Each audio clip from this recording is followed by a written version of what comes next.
आपके घर में ऐसी कितनी चीज है जिनके पीछे केमिकल इंडस्ट्रीज का हाथ है। टूथपेस्ट से लेकर शैम्पू तक, कार से लेकर मोबाइल तक, मेडिसिन से लेकर एग्रीकल्चर तक, लगभग हर बड़ी इंडस्ट्रीज में किसी न किसी तरह के केमिकल पर डिपेंड करती है। लेकिन असली सवाल ये है, अगर केमिकल इंडस्ट्रीज इतनी बड़ी है तो इंडिया में कौन सी कंपनी इसका सबसे बड़ा फायदा उठा सकती है। और उससे भी बड़ा सवाल, क्या हर केमिकल स्टॉक फ्यूचर विनर बन सकता है? बिल्कुल नहीं। आज हम देखेंगे इंडिया के टॉप 10 केमिकल स्टॉक, लेकिन सिर्फ नाम और मार्केट कैप नहीं, हर कंपनी के साथ हम जानेंगे बिजनेस क्या है, ग्रोथ कहां से आ सकती है और सबसे बड़ा रिस्क क्या है। और ध्यान रखना, नंबर 10 से नंबर 1 तक की कहानी लगातार बदलती जाएगी। तो शुरू करते हैं। नंबर 10 पे है विनती ऑर्गेनिक्स। सबसे पहले बात करते हैं विनती ऑर्गेनिक्स की। ये कोई ऐसी कंपनी नहीं है जिसका प्रोडक्ट आप सुपरमार्केट में देखकर पहचान लेंगे, लेकिन यही केमिकल इंडस्ट्रीज की खासियत है। कोई कंपनी कंज्यूमर को प्रोडक्ट नहीं बेचती, वो दूसरी बड़ी कंपनीज को ऐसा स्पेशली केमिकल देती है जो उनके प्रोडक्ट बनाने में काम आता है। विनती ऑर्गेनिक्स स्पेशली केमिकल्स के इसी सेगमेंट में काम करती है। और स्पेशली केमिकल में सबसे इंटरेस्टिंग चीज होती है एंट्री बैरियर। अगर किसी प्रोडक्ट को बनाने में आसान है तो कंपटीशन तेजी से बढ़ सकता है, लेकिन अगर टेक्नोलॉजी, मैन्युफैक्चरिंग प्रोसेस और कस्टमर अप्रूवल जरूरी हो तो नए कॉम्पिटिटर के लिए एंट्री आसान नहीं रहती। लेकिन ये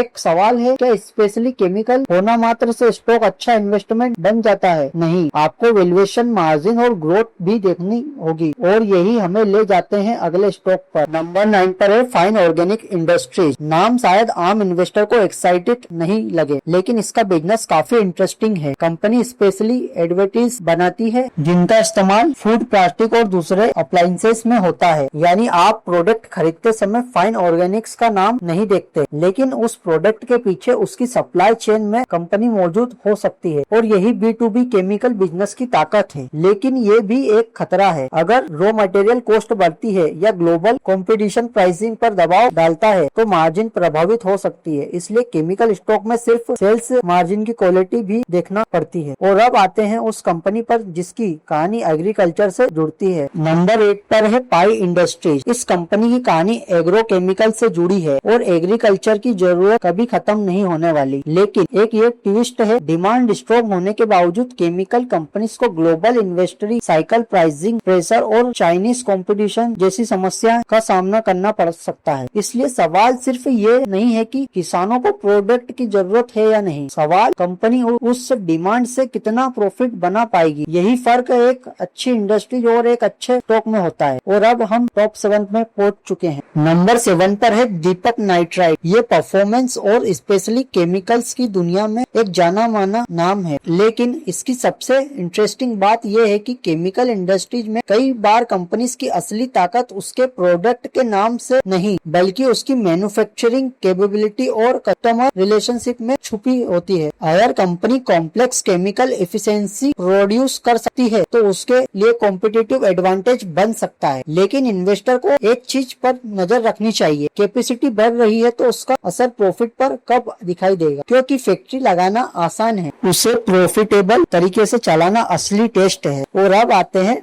टॉप 6 पर। नंबर 6 पर है आरती इंडस्ट्री। ये स्पेशली केमिकल और इंटरमीडिएट के बिजनेस में है। अब ये एक इम्पोर्टेंट कॉन्सेप्ट समझिए, केमिकल कंपनीज अक्सर कई दूसरी इंडस्ट्रीज की सप्लाई चेन का हिस्सा होती है। मतलब एक केमिकल कंपनी का प्रोडक्ट किसी दूसरी कंपनी के प्रोडक्ट का रॉ मटेरियल हो सकता है। इसलिए केमिकल सेक्टर की ग्रोथ कई बार पूरी मैन्युफैक्चरिंग इकोनॉमी के साथ जुड़ी होती है। लेकिन डाउन साइड भी है, raw material prices, global demand, currency और चाइनीज कंपटीशन, इन सबका असर बिजनेस पर पड़ सकता है। तो आरती जैसी कंपनी को देखते समय सिर्फ रेवेन्यू ग्रोथ देखना काफी नहीं है, मार्जिन, डेब्ट, कैश फ्लो और रिटर्न रेशो भी देखना जरूरी है। लेकिन टॉप 5 शुरू होता है और यही से कंपनीज और ज्यादा इंटरेस्टिंग हो जाती है। टॉप 5 पर है गुजरात फ्लोरोकेमिकल्स। ये फ्लोरोकेमिकल्स और एडवांस मटेरियल थीम से जुड़ी कंपनी है और फ्लोरेंस केमिस्ट्री की एप्लीकेशन का स्पेशलाइज्ड हो सकती है। यानी ये कोई ऑर्डिनरी कमोडिटी स्टोरी नहीं, लेकिन ये एक बहुत बड़ा सवाल है, फ्यूचर अपॉर्चुनिटी कितनी बड़ी है और करंट वैल्यूएशन उस अपॉर्चुनिटीज को कितनी पहले ही प्राइस कर चुकी है। क्योंकि स्टॉक मार्केट में फ्यूचर की कहानी जितनी अट्रैक्टिव होती है, कभी कभी वैल्यूएशन भी उतना ही एक्सपेंसिव हो जाता है। और यही कारण है कि अगली कंपनीज को भी सिर्फ ग्रोथ के नजरिए से नहीं देखा जा सकता है। नवीन फ्लोरिन, ये स्पेशली फ्लोर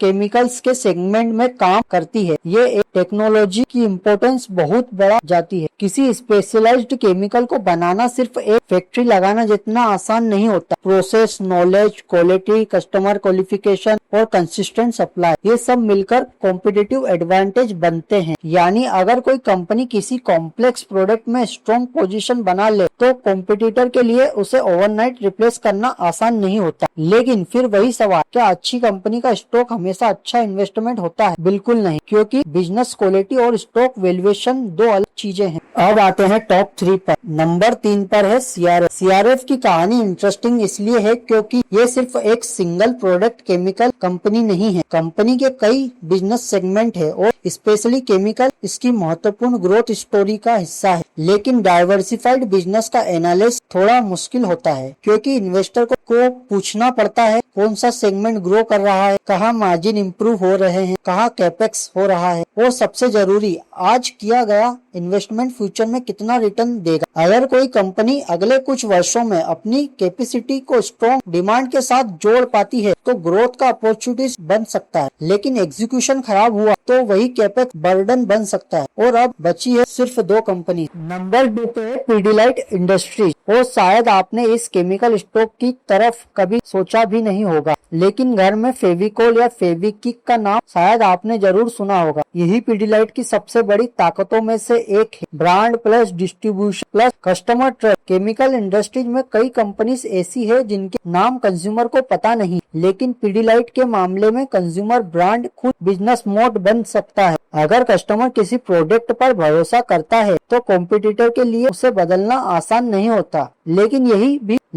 ये भी एक बड़ा कैच है। जब मार्केट किसी कंपनी को बहुत हाई क्वालिटी बिजनेस मानता है तो अक्सर स्टॉक को प्रीमियम वैल्यूएशन मिलती है। इसलिए सवाल ये है कि पिडिलाइट अच्छी कंपनी है। सवाल ये है क्या करंट प्राइस उसे क्वालिटी के लिए सही है। और अब हम पहुंच गए नंबर 1 पर। लेकिन नंबर 1 की कहानी बाकी कंपनियों से अलग है। नंबर 1 पर है सोलर इंडस्ट्री। ये कंपनी इंडस्ट्रियल एक्सपोजर और रिलेटेड प्रोडक्ट के बिजनेस में है और इसकी कहानी सिर्फ ट्रेडिशनल केमिकल इंडस्ट्रीज तक सीमित नहीं रहती। इंफ्रास्ट्रक्चर, माइनिंग, इंडस्ट्रियल एप्लीकेशन और डिफेंस रिलेटेड डिमांड, इन थीम्स से भी इसका कनेक्शन बनता है। यानी एक तरफ केमिकल मैन्युफैक्चरिंग और दूसरी तरफ ऐसे सेक्टर जिनमें आने वाले वर्षों में कैपिटल एक्सपेंडिचर और स्ट्रेटेजिक डिमांड इम्पोर्टेंट हो सकती है। और अभी कंपनी के रिसेंट रिजल्ट ने भी मार्केट का ध्यान खींचा है। अगस्त 2026 में सोलर इंडस्ट्रीज ने Q1 FY27 consolidated net profit 93% साल दर साल बढ़ोतरी रिपोर्ट की, जिसके बाद स्टॉक ने लाइफ टाइम हाई हुआ। लेकिन यही सबसे जरूरी बात, स्ट्रॉन्ग रिजल्ट का मतलब ये नहीं कि स्टॉक ऑटोमेटिकली बाय करना चाहिए, क्योंकि जब एक्सपेक्टेशन बहुत ज्यादा बढ़